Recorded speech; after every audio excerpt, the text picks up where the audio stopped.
When Adam fell, the Catechism tells us we fell into an estate of sin and misery. That's why there's suffering in the world.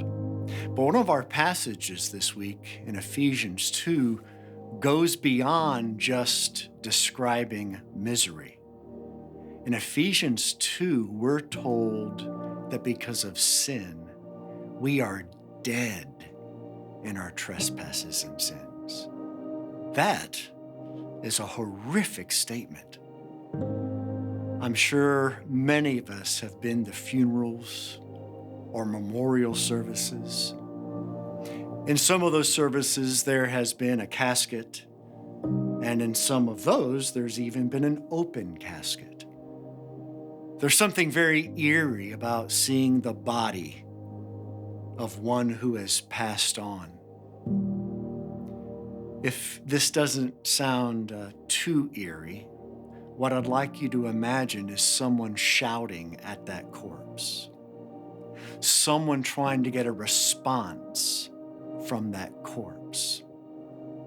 It is unresponsive. It is incapable of response.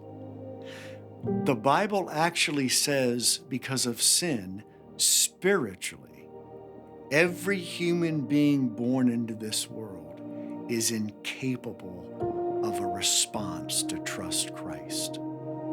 It doesn't matter if we get a bullhorn. It doesn't matter if we are the most persuasive people on the planet. Unless God makes the human heart come alive, it will remain unresponsive. This is something that I think as Christians we minimize at times. We turn outreach or evangelism into some kind of sales pitch, or we try to act as if we said things perfectly, or we presented things well, that people would just come to Christ. And what we need to realize is the estate of sin and misery that all of us have fallen into is death.